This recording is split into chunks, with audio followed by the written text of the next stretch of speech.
Welcome to the Culture is Healing podcast, brought to you by Checking In. At Checking In, we create customized wellness apps for First Nations communities, guided by relationship, trust, and community knowledge. We're also grateful to share our Pathways to Healing tool, which supports frontline and support staff in helping community members access healing houses more quickly and with care.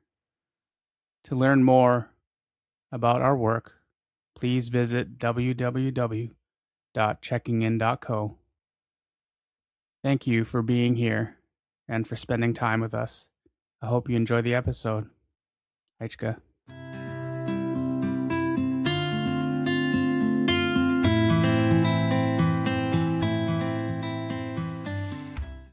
Each while, Anthapa Chokoletsa, Anit Staminas, Halalt, Kawatsin, Lyaxin. Hello, everyone. My traditional name is Chokoletsa.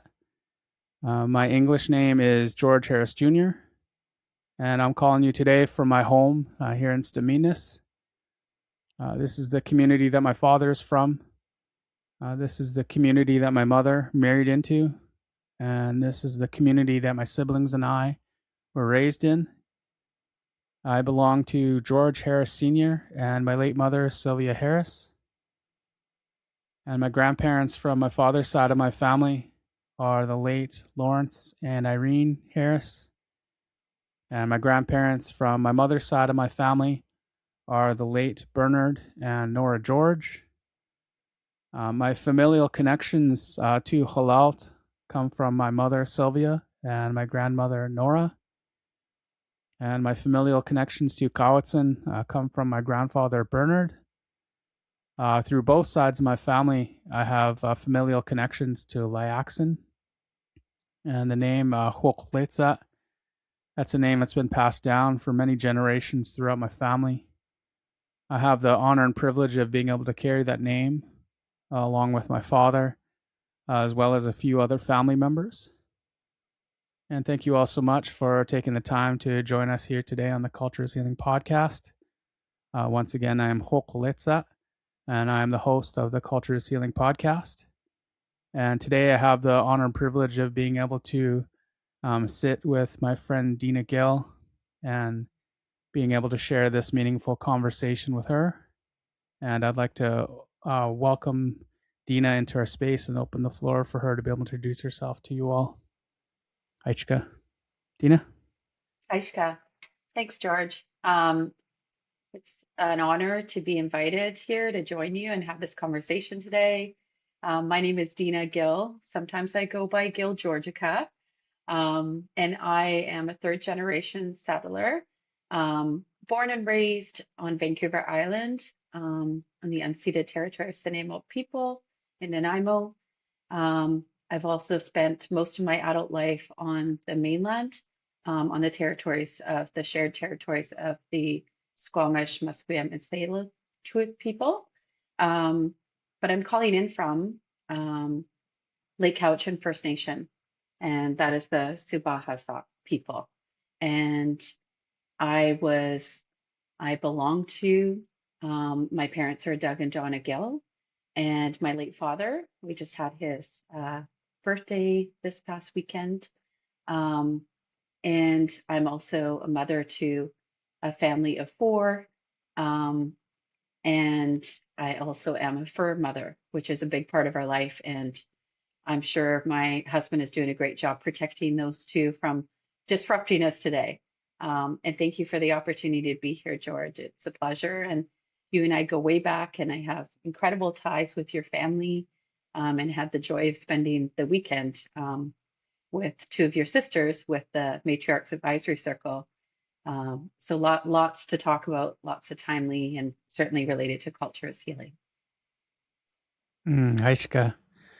Yeah, thank you so much for sharing, and also a big shout out to your willingness to share your son Alex with us. He's come on a journey with us here at Checking In, and we've been lucky enough to welcome him into our team. And so thank you for sharing your son with us. So, Aichka.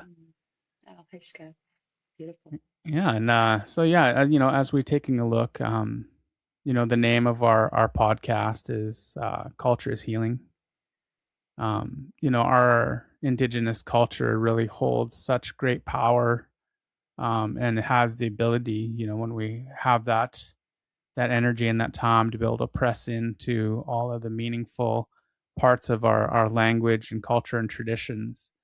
Um, and also, we've kind of taken the work that we do at checking in, and we've created an app called we've named it Culture is Healing, because it gives us that opportunity to preserve language, culture, and traditions, and it kind of brings it forward into a new era, where we're utilizing technology to preserve our language, culture, and traditions, and it's been such an amazing journey to be on.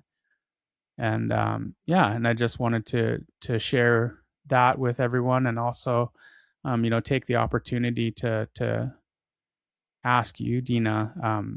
I see that and know, the ties that you and I share, and have got to witness your love and care and respect for our Indigenous people and our traditional ways of being.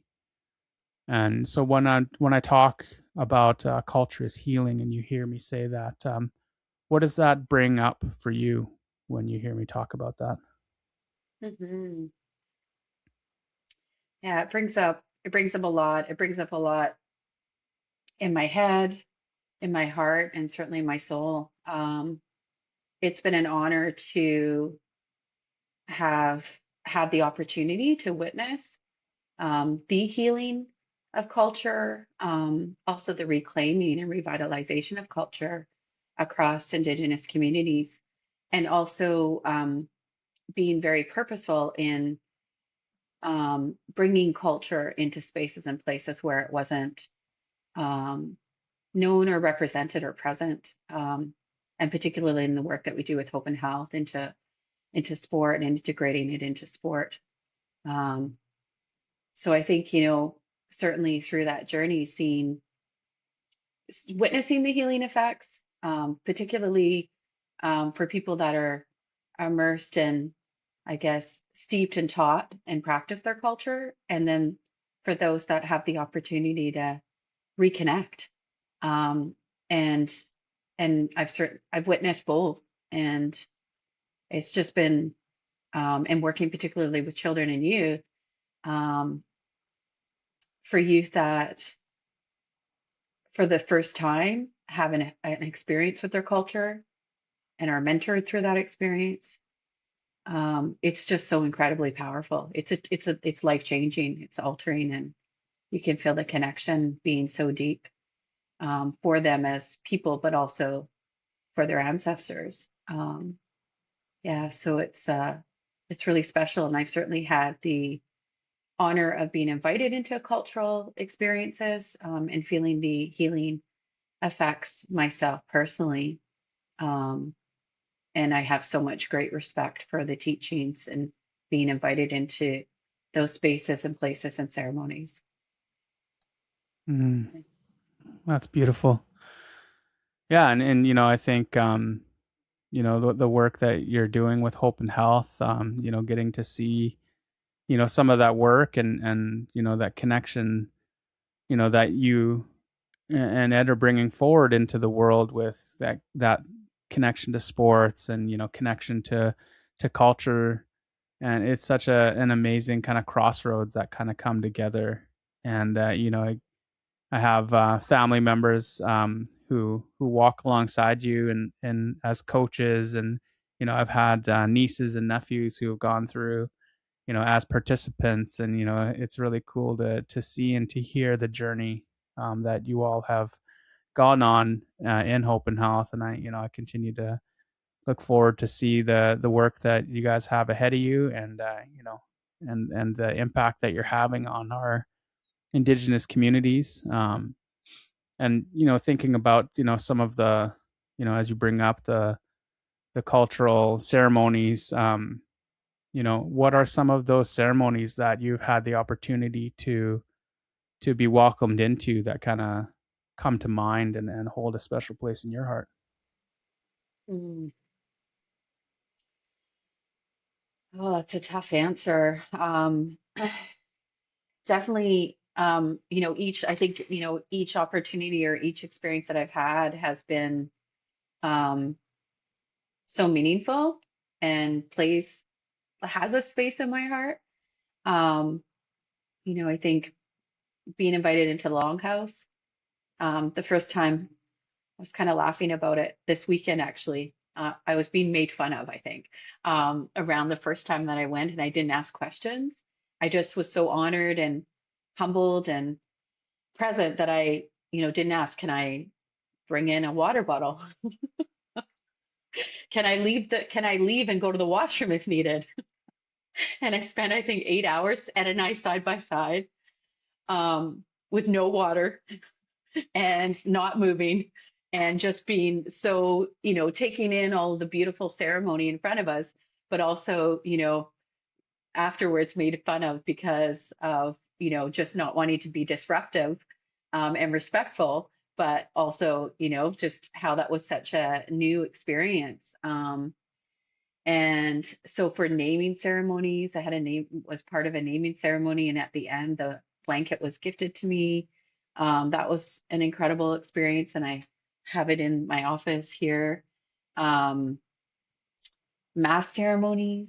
There was a mass ceremony this past summer, and we actually, once we had um, finalized our membership to go on the Europe Purpose Tour, we learned that one of the young men, it was going to be his mass ceremony. So we actually changed our whole schedule to respect that importance of that ceremony for him, and that coming of age. And then we were invited to witness, which was really, really beautiful. Um, Another one that stands out is the first year of the Matriarchs Advisory Circle that we formed.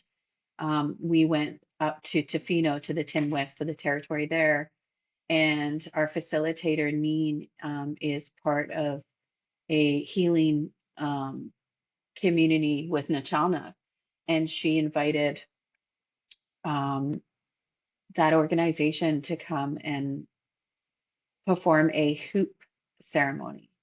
And that was a really incredible experience for everyone present. And I think because so many of these women, as matriarchs, they all are doing such heavy lifting, in caretaking and caregiving for their communities, for their families, and many of them in their professional roles. That ceremony was a long ceremony, and it was very methodical in terms of like stepping in and being brushed off, and a variety of healing and cleansing, and then stepping through these hoops and being talked to and loved, and messages. And it was so powerful. And there was a lot of release that happened. And I think for myself, it was a really powerful and impactful experience, but also to witness all of the women who needed that opportunity to release and care for themselves. So that was a really standout experience as well. Haichika, thank you for sharing. And I was also like curious, what it's like for you, obviously observing and yet again have a little bit more of a experience in my community with the work that you do. Hope and Health has opened up one of the courts in our territory, and I know many of our neighboring nations have also received that gift. What's it like for you when those opening ceremonies are taking place? Like the amount of pride you must feel to be able to gift all of these, and then undoubtedly you get that opportunity to hear our celebration songs and really be able to Mhm. celebrate alongside us. What's that like for you? Oh my goodness, that makes me emotional just thinking about it. Yeah, the first one being Penelicut. And we couldn't pick something easier for our first time in learning how to barge all these items over to, the island. The welcoming. It was just kind of at the back end of COVID, So everyone was still masked. The welcoming of the communities. I mean, Penelakut stands out because, of course, you arrive in a boat, um, and the community came down with the children and greeted us, and were in their regalia and ready to receive us in ceremony and song and walk us to the mini pitch. I think, they they had some dancing on the mini pitch, again, sharing songs, culture, words, meaning, and just really witnessing the community taking ownership and how special and important for the children and youth and their families, like the impact that this was going to have. And one of the other standout moments for Penelakut is that the mini pitches come with a lighting system. So for some communities, um, particularly Penelakut, this, essentially anything that was outdoors, a court or plate, whatever, it's a field, there are no lights around it. So this was the first time that they were ever were going to extend sort of playtime beyond, in the fall when the gets so dark on the West Coast at 4 or 5 p.m. Um, everyone has to be inside. Um, so it took a while to light that mini pitch. Like it was delayed by about 4 months. And so I still remember, a couple of tries they went and they tried to light it and turn the switch on and it didn't work. And then they went again and it didn't work. And then the third time they went, and I know they were all prepared for it not to work, but the lights came on and they videotaped all the kids just like screaming and so excited. And then we had our first complaint that night because the kids stayed out so late and we had the lights on too late. But it was a great complaint and it was a really special day. So, that I think is also connected to just the joy that the mini pitch or this infrastructure and the possibilities that it brings into people's lives. But yeah, each community has been so different. When we opened in Stehelis, um, that's the community of Terry Felix. So that was pretty special too because Mm, they right from the beginning said they wanted to honor Terry Felix. And for people who don't know, Terry Felix is the one and only Indigenous professional soccer player in Canada, played for Team Canada and the Whitecaps to date. mm, He opened the door, and we're working so hard to try to bring the next generation through that door as well.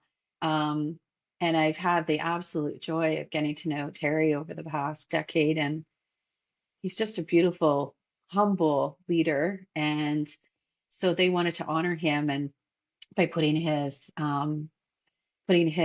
number up on the actual mini pitch mm, and finishing it that way. And then in their ceremony, they did an honoring ceremony of Terry and invited him to come and be blanketed and honored. And that was an incredible experience to witness him being honored and the pride that the community have and the children watching and, inspired um, by the role model that he is. And each community just has its own, unique cultural ways, especially when you're moving around across the different areas in BC. And so that's been really, such an incredible learning experience too, understanding their protocol um, and and and witnessing and supporting them leading what it can look like and the possibilities. And each mini pitch also invites the community to write their own language on their mini mm. pitch for motivational or whatever the teachings or sayings that they'd like to reinforce and share. And so it's a teaching tool as well in revitalizing and honoring language. So that's pretty special. Oh, that's beautiful. Yeah, I love that too. And the the foundation and format of like the work you guys do, can be the same, but you're honoring each individual community the way they want to carry and conduct themselves. And and I see a lot of parallels to the way that work is happening. And thinking about the work that we're doing at checking in. We have these culture is healing apps, and we're bringing them forward. And a lot of the questions we get, they're like, oh, is it just like one app and then we go in and log in and find our community? We're like, actually, no, like we're creating your own app for you. So one of one for each community, because very much like you're saying, each community carries their selves and honoring their own individual like language and culture and traditions, and so we want to be able to honor them in the way that they carry themselves in community. And so it's beautiful, and I love seeing those parallels in the work that you're doing, and honoring those individual communities, and honoring the language and in the work that you're doing, and allowing the community to put those teachings into that space. And so thank you for sharing with us here the work that you've done and the work that you continue to do. And Haichka. Mm. Yeah, and as we're kind of looking into some of those teachings, undoubtedly you've had the opportunity to hear and to have teachings shared with you. Would you be able to share with the listeners, some teachings that have been shared with you that kind of help guide you in your daily walk? Hmm. Absolutely, yeah.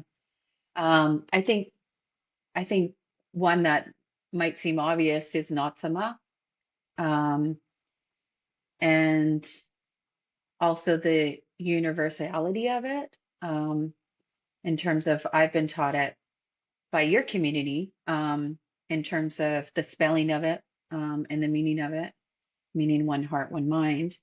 Um, and in terms of like a lived kind of experience, is really about working together. Um, it's two ways really. It's in terms of the honoring the interconnection, um, from people to land to, air, um, the interconnection within a person, body, mind, spirit, and also how we interact with one another. So Natsma is moving together as one heart, one mind. Um, so that's really important. And I guess coming alongside of that is putting sort of relationships at the center. It was interesting this weekend. We invited one of our, an external, um, member, to participate in our matriarchs retreat. And this was the first time this person had been sort of immersed in an environment and be, guided by Indigenous teachings and ways of being. And one of the pieces of feedback was around, decolonizing, ways of working, so that it was relational. It was more about the relationship and, than the task, and taking care of business, um, and holding space for one another. And I think that's really important, is putting those relationships at the center. Um, and so that's something that I carry into my work and the way I relate to people around me. Um, and and I think another teaching is around children and being so precious, and the importance of children for Indigenous people and communities. And that's absolutely essential in the work that we're doing with Hope and Health, because everything we do is child and youth centered. Um, and that's how we go to battle as needed, right? To advocate for, the needs of children and youth, um, and cultural safety, um, and the right for children and youth to have representation in spaces and places that they currently don't. So that really guides the work that we're doing, and obviously is connected to the TRC, um, and the larger pieces of work and legislation, um, and the rights of Indigenous people. So yeah, I think those are kind of every day when my feet hit the ground. Mm. Those are the things that are with me, and guide me, and are really important in the way I bring myself and show up to the world. Mm. That's amazing. Yeah, and I think too, I was actually at the beginning of the year. Sean and I had the opportunity to travel down to Songhees, and we did a lunch and learn and shared a little bit about our work that we're doing here. And when we walked in, Sean was the one who noticed right away in their health and like wellness building, um, right on the top, like near the entrance to, I believe, the gym. I think is you could see Natsama on a writing on top, Mm-hmm. and um, Sean was like, "Oh, like yeah, that's I understand what they're saying because like I've seen um, similar down." And you mentioned like our Staminas, like health building, Mm-hmm. and he's like, "Oh, but the writing it looks different." I'm like, "Yeah," I'm like, "The Mm-hmm. spelling is different for sure, but the spirit behind the teaching is still the same." Oh, that Mm-hmm. that teaching of one heart, one mind, and we had our colleague Yulia came and joined us that day, and so we had the opportunity to kind of share with her that teaching, and so it was really really amazing to see yet again. We're um, you know different nations, but we still carry some of those similar teachings, and the beauty of those teachings really resonates with a lot of people, and really grateful for you to be able to share some of those teachings that you've had shared with you and observed, and thank you for sharing, Ichika. Mm-hmm. And as we're kind of looking into those teachings, there are quite a bit of people out in the world who are very much interested in our indigenous ways, and the way you carry and conduct yourself is very admirable. And I really appreciate the relationship that you carry with me and my family. And you've really taken that time to build those meaningful relationships. And I know there are so many people out there who are, wanting to engage more with our Indigenous people. Um, and so, if you can provide any words of advice for our listeners as they're on their own journey of becoming, a stronger ally, what words of advice would you share with our listeners? Mm-hmm. Just taking in all those words, George. So affirming. Thank you so much, Aishka. Yeah, I think, I mean, I started this journey, I guess, early on in life, for myself. Um, when I was a youth, I had some really challenging times and faced some adversity, and kind of got to a place where I was really struggling in life and received help and support, um, and from there, decided that I wanted to go into sort of social work and child and youth mental health. And choosing to go into a career like that, you have to do the work yourself. You have to look at what you're carrying with you, um, particularly as a non-Indigenous person, biases, internalized dominance, racism, things that you wouldn't know even really existed at times unless you had to unpack it. So I think that's, to me, is one of the most important, because you can be doing or have really great intentions, but if you're not doing that work on a personal or interpersonal level, I think it's really hard for your good intentions to, like, they can have unanticipated or negative consequences without doing that important work yourself. So I think that's my first piece, is that, I was kind of forced to do it because at a very young age, because of sort of the journey, but what a gift it was, because it really sort of got me to a place where I was a bit broken, and then I had to put the pieces back together. But in doing that, I was able to really explore, and make and be better, I guess, and break generational patterns. Like, I remember sitting at a breakfast table with my grandfather and having conversations around racism at a really young age and challenging, um, the beliefs or the stories that they were carrying, and consciously choosing that that's not going to be my story and that's not the way I want to carry myself, or and that really what sort of lit the fire for me in terms of um, being wanting to be a role model and wanting to dedicate and have purpose around reconciliation, although it wasn't called that then, um, and being an ally. Um, so yeah, I think starting with yourself and doing the work.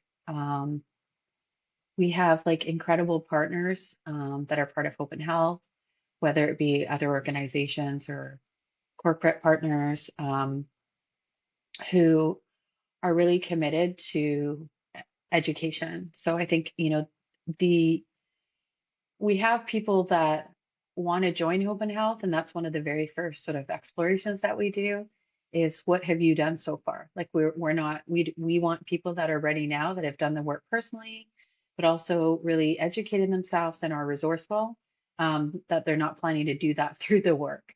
Um, so yeah, so that I think is my main piece is like, going on that personal journey, and there's so much great, your organization offers great resources, culturally committed.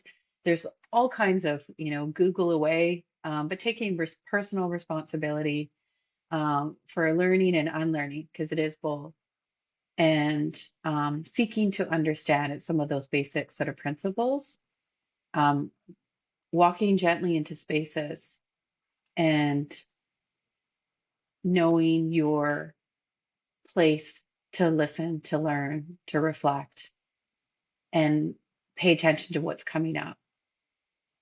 So I think that's really critical.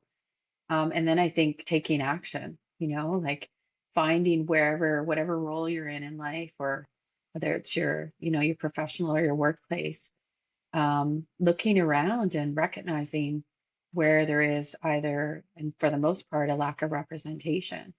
Um, and how can we create culturally safe spaces where there isn't representation, or where there isn't purposeful and strategic work happening. So I really think we all have a role to play, um, to to hold our organizations and workplaces accountable, to create that safe space. When I worked, I was in a role with PHSA a while back, and I worked closely with the Sanyas team there, which led their cultural safety training.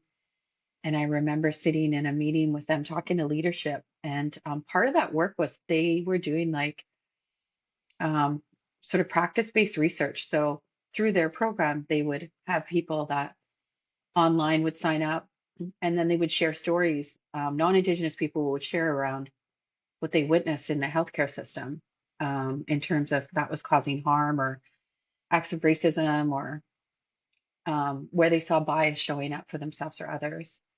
And so they would have that information. And if you can imagine, that's, live research on, current modern day, like incidences of racism or harm. And so I remember them bringing and sharing some of like the stories of the week or the month and rolling them up and just being, absolutely blown away. And I remember Cheryl saying that if we can create a safe space for Indigenous people in healthcare, then it's safe for everyone. So, I think that's really important. The other piece I think in my own learning that I would share with others is,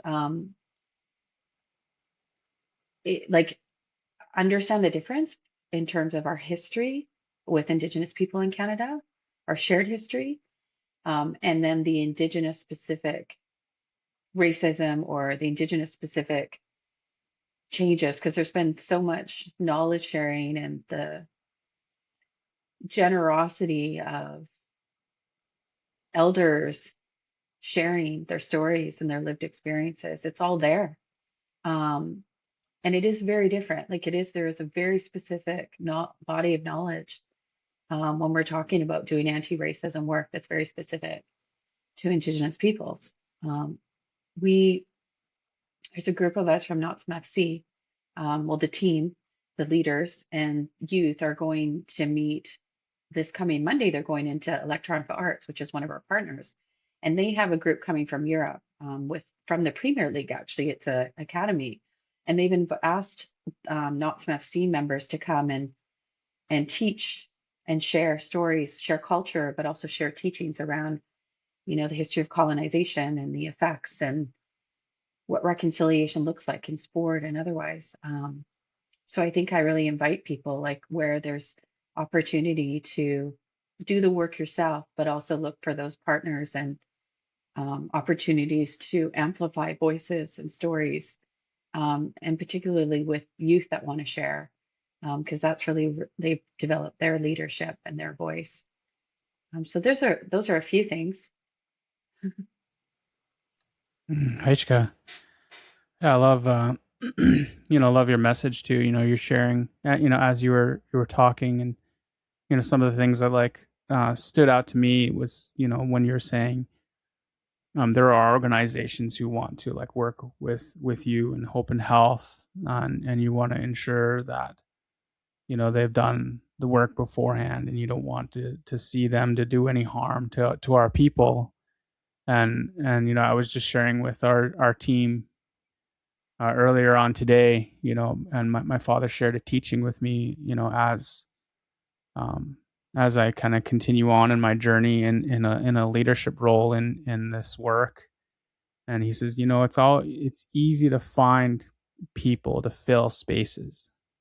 He's like, you don't need that. He's like, you want to ensure that you have a heart count rather than a head Mm, count. Because when people are bringing their whole heart into the work, that's when mhm, you're going to get the best results. mm, And that just like, he mm, shared that with me many years ago. And as I move forward in my adult years, it hits different now, mm, knowing and understanding that. And so kudos to you and the other leaders in the organization for really looking for that heart count rather than just a head count, because it's mm, so important. And the other thing too was hearing you talk about like the relationality. Those relationships are so important. And thinking about the context of like in the healthcare system too, even um in obviously you and I are have many ties, and I do work mm, with culturally committed as well. And we've shared in those circles. It's one thing for someone to come forward and say that they are um a safe person, they're culturally safe. But it is so different when you have an Indigenous person coming forward and saying, this person is a safe person. And mhm, it's not up to the person to come forward and mhm, say that they're culturally safe. It carries more meaning and more weight when an Indigenous person is coming forward and saying, this is Deana. She's trustworthy. She mhm, spent the time to come into community, to learn about our people, learn our traditions, and learn our ways.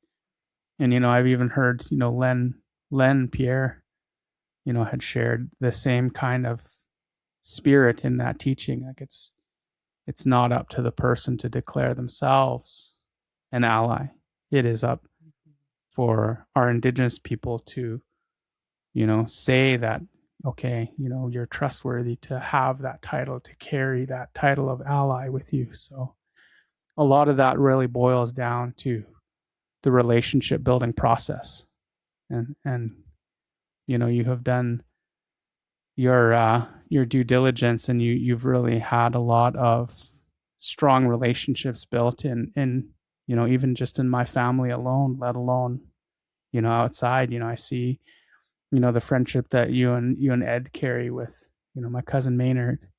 And I see the relationship that you carry with my sister Roxanne and Iona, that carries and boils down to their children, because I know my niece Chelsea walks alongside some of the other coaches in the work. And so I love seeing love seeing those relationships in real time, in real life, and having you being a part and welcomed into our family, and having you come and went to Roxanne's birthday dinner. Those are the types of things that I think of when those relationships are meaningful. It's Mm-hmm. not performative. Mm-hmm. It's genuine, and that just means so much to me and to my family. And so I want to thank you for the work and effort that you've put into building those strong relationships. And yeah, look forward to continuing to walk alongside you, my friend, and um, just appreciate you so much. Chika. Mm-hmm. Ashka, and thank you for sharing that teaching by George Sr. in terms of the heartbeat. That's the head count. No, the heart count. Sorry. Wow. I'll botch that up. Um, that's it's a beautiful teaching and really puts into language something that's so important and kind of what we believe in and what we strive to do. So, um, yeah, I'm going to carry that with me if that's okay. Oh, most I'm gonna definitely. share. Yeah, that's Most amazing. I definitely. love that. Yeah, Mm-hmm. I love that. Thank you. Yeah, and as we're kind of nearing the end of our time here today. I'd just love to give you the opportunity to share with our audience, a little bit about the work that you are doing and the work that you have going on right now. Obviously, we can share a little bit more about hope and health, and um, yeah, I'd just like to open the floor for you to be able to share. So Hope and Health was founded for the purpose of creating access opportunity and using sport as a vehicle to develop life and leadership skills and social impact, specifically working alongside Indigenous communities and servicing children, Indigenous children, and youth. We've been operating for almost 15 years. Started with like sort of annual community camps. We started with the Whitecaps and Kwamut Lelam. We call Kwamut Lelam our life giver partner because they've just been such an important organization on our journey and been alongside us the entire way, servicing the 9 member nations of their work. Um, and it's grown into something just unimaginable, when we started. And it's really grown so organically because of the power of sport and because of the love of the game. And it's such a special year being World Cup to bring, really attention and excitement around soccer and build awareness and, really, really hope to kind of like build the soccer culture in Canada because it is such, um, we call, I hear lacrosse called the creators game, but soccer is a pretty close number too. And when you look at like the history of soccer across Indigenous communities and like these native tournaments have been going on like for so long. It's it, you know our the focus of our work has been to bring programming and using sport as a vehicle to build capacity in communities. So we went from sort of this annual community camp to these multiple community-based programming. And we knew that's where we needed to focus our energy. So we really started developing community capacity. Um, and like in 2025, I think our impact was over 2,500 children and youth that participated in programming around the province. Mm-hmm. Um, we work in partnership with communities, whether they have a mini pitch or not. We we work in community spaces, whether it's their fields or their gyms, or we work with them um, to build that space, such as the mini pitch. The mini pitch initiative came into play because we recognized that there was such a gap of infrastructure and there wasn't necessarily safe or quality spaces for kids to play. And so the mini pitch is a multi-sport system, soccer primary, basketball, ball hockey, and it's dedicated to residential school survivors. It's painted and finished to honor in orange. And as we talked about, it has all kinds of beautiful cultural art as well as language around it. And it's become a space of just gathering, playing, structured and unstructured. But we also will go like Hope and Health if there's a need, like particularly like, not too long ago, the North Island declared a state of emergency due to loss through opiate crisis and suicide. So we made a conscious effort to get up there 3 or 4 times a year and really build inspiration and connection and hope and excuse me. So that's also we really want to respond to where the need is across communities. Um, and everything we do when we go into a community, it's really about sustainment. So what can we do to build capacity to support the local community to develop their vision and then continue to walk alongside them. Um, and then we've also recognized our place in developing youth coaches. And it's really about career readiness. It's working with them to help them understand and identify their dreams and aspiration and potential and then developing them and supporting them and navigating and giving them all the beautiful medicine of sport, even if they're no longer like a player or an athlete, they're coaching and role modeling, and that really helps, I think, them navigate some of those risks that are real for all teenagers, but certainly for teenagers living in community. Um, and we also created Knott's FC Academy, which is again sort of taking it's a community that is for players sort of ages 14 and older that really are wanting to take their soccer aspirations to the next level. So it is holistic development, but it is also helping young people navigate those dreams and aspirations and ensuring that they particularly, we recognize there are all these incredible athletes everywhere, but a lot of them are remote and disconnected. So we want to create a community of practice for those athletes. So they felt connected to other like-minded Indigenous athletes. And, the reality for many of those athletes is that playing in mainstream, that they've all had common experiences of racism. And so just really wanting them to, and many stop playing because of those experiences and then play in their native tournaments.